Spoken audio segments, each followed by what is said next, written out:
નમસ્કાર, હું રચના DNTV સમાચાર કક્ષમાં આપ સૌનું સ્વાગત કરું છું। જો એક નજર આજના મુખ્ય સમાચાર। રવિવારે સાંજે ઈદનો ચાંદ દેખાયાની ગવાહી મળતા આજે વડોદરા અને ડભોઈના તમામ મુસ્લિમ બિરાદરો દ્વારા મસ્જિદોમાં ઈદની નમાઝ અદા કરીને એકબીજાને કહ્યું ઈદ મુબારક। તો કમાલુદ્દીન બાવાએ તમામ વડોદરાવાસીઓને પાઠવી ઈદની શુભેચ્છાઓ। કોંગ્રેસ દ્વારા ઘરનું ઘર યોજના અંતર્ગત ફોર્મ મેળવવા મહિલાઓના જબરજસ્ત ધસારાના પગલે અફરાતફરી। ધક્કામુક્કીમાં અનેક મહિલાઓને ઈજા। આગામી 2 દિવસમાં ફોર્મ વિતરણ માટે નવી તારીખ જાહેર કરાશે। સલાટવાડાની મહાવીરબાઈ પ્રાથમિક શાળા ઈદના દિવસે પણ ચાલુ રહેતા ભારે। હવે જોઈએ સમાચાર વિગતવાર। ઈદના પવિત્ર દિવસ નિમિત્તે આજે મુસ્લિમ બિરાદરો દ્વારા નમાઝ અદા કરીને એકબીજાને ઈદની શુભેચ્છાઓ પાઠવવામાં આવી હતી।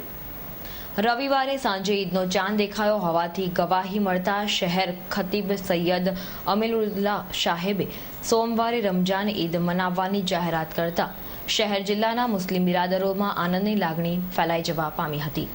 છેલ્લા 1 મહિનાથી મુસ્લિમ બિરાદરો અલ્લાહની ઇબાદત સાથે પવિત્ર રમજાન મહિનો મનાવી રહ્યા હતા।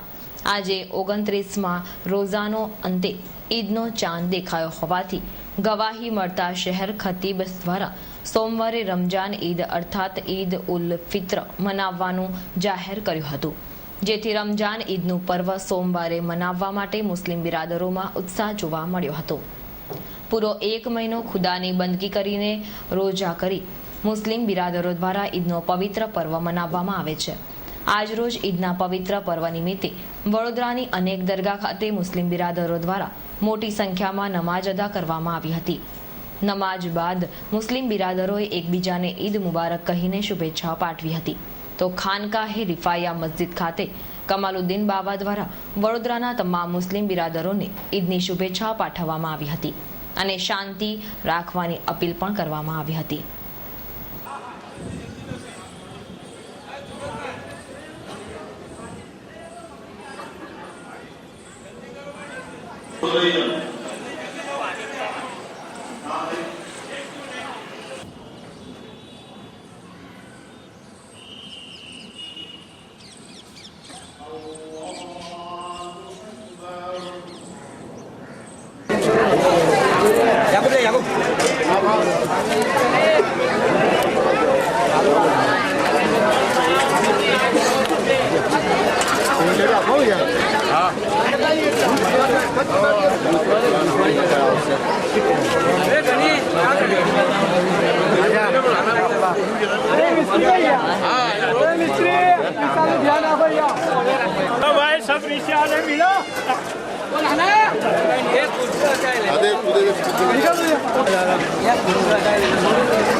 નામ લખાવું 2000 ના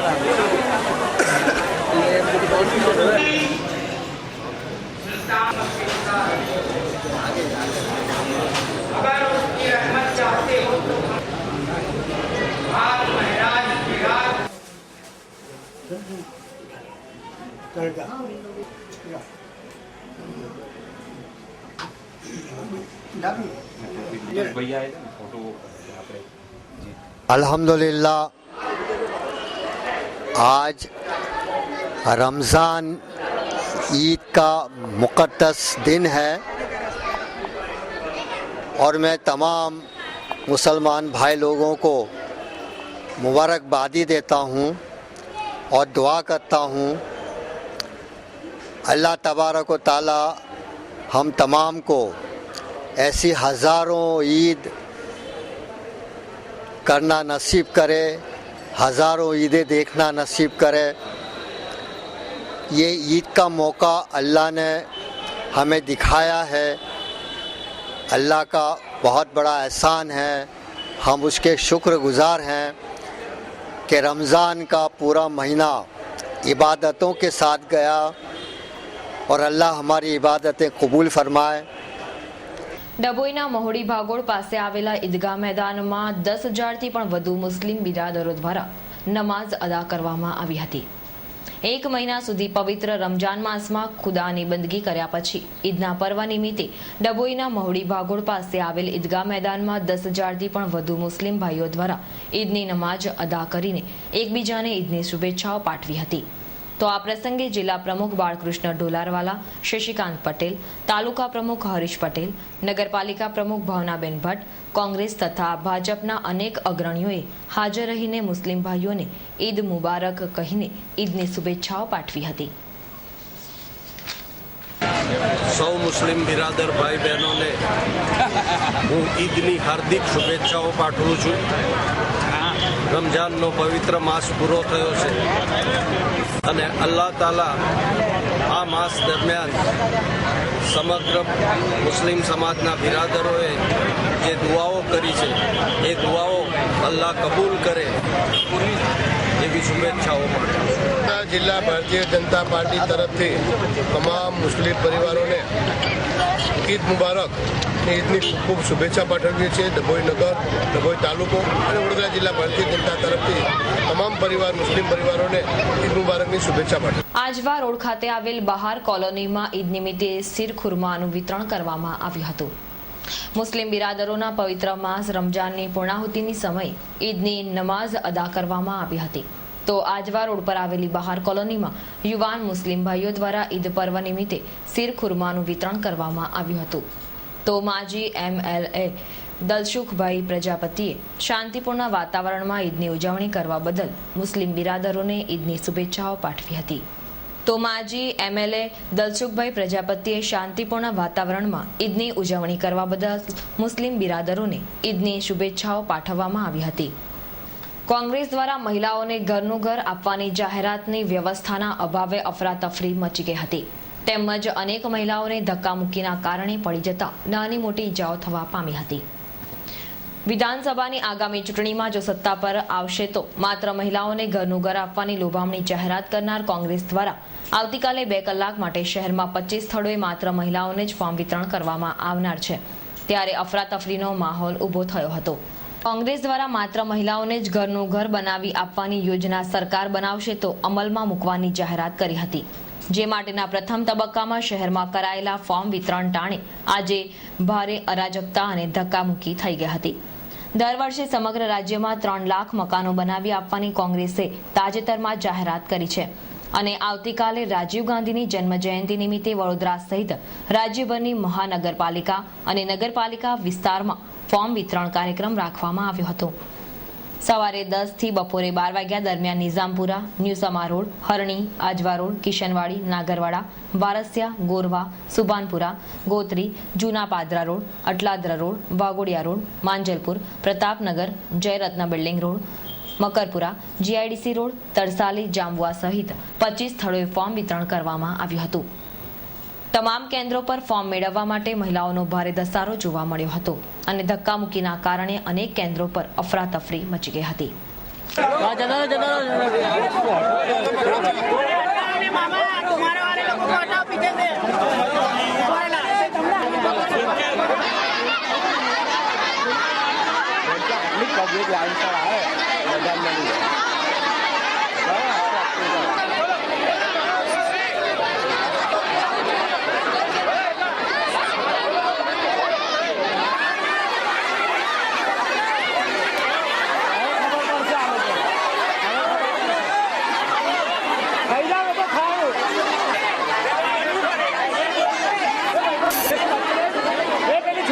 ઈદના દિવસે પણ સલાટવાડાની મા વીરબાઈ પ્રાથમિક શાળા ચાલુ રખાતા ભારે કુતૂહલ સર્જાયું હતું.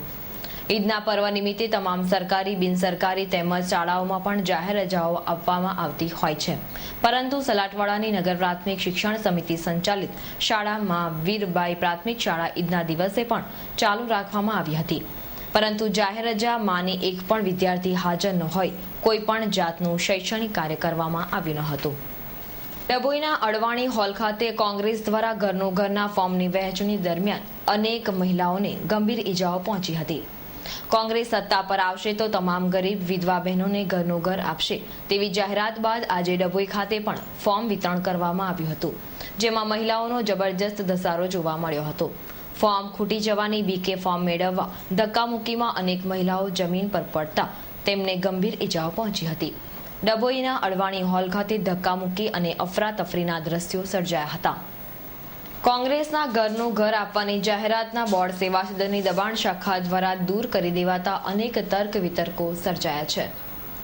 આગામી વિધાનસભાની ચૂંટણીમાં જો કોંગ્રેસ સત્તા પર આવશે તો તમામ ગરીબ મહિલાઓને ઘરનું ઘર આપવાની જાહેરાત કરવામાં આવી હતી અને તોતિંગ હોર્ડિંગ શહેરના અનેક વિસ્તારોમાં લગાવવામાં આવ્યા હતા. જ્યારે વિવિધ વિસ્તારોમાં ઘરનું ઘર આપવાના ફોર્મનું વિતરણ પણ કરવામાં આવ્યું હતું. પરંતુ આજ રોજ અચાનક જ વડોદરા મહાનગર સેવા સદનની દબાણ શાખા દ્વારા જાહેરાતના હોર્ડિંગ્સ હટાવીને દબાણ દૂર કરતા અનેક તર્ક વિતર્કો સર્જાયા હતા. થોડા સમય અગાઉ વાડીની છેલ્લી પોળમાં દરજીની દિન દહાડે ગોળી મારી હત્યા કરનારા 4ને ક્રાઇમ બ્રાન્ચે ઝડપી પાડ્યા છે. શહેરના વાડી છેલ્લી પોળમાં આવેલી એક ટેલરિંગની દુકાનમાં ગત તારીખ 13 મેના રોજ સવારે પોઈન્ટ બ્લેન્ક રેન્જથી દરજી યુવાન પર 4 રાઉન્ડ ફાયરિંગ કરી તેની હત્યા કરનાર કુખ્યાત મુકેશ હરજાણીના શાર્પ શૂટર સહિત 4 આરોપીની ક્રાઇમ બ્રાન્ચે ધરપકડ કરી હતી. પોલીસે આજે 4 આરોપીઓને કોર્ટમાં રજૂ કરી 13 દિવસના રિમાન્ડ મેળવ્યા હતા.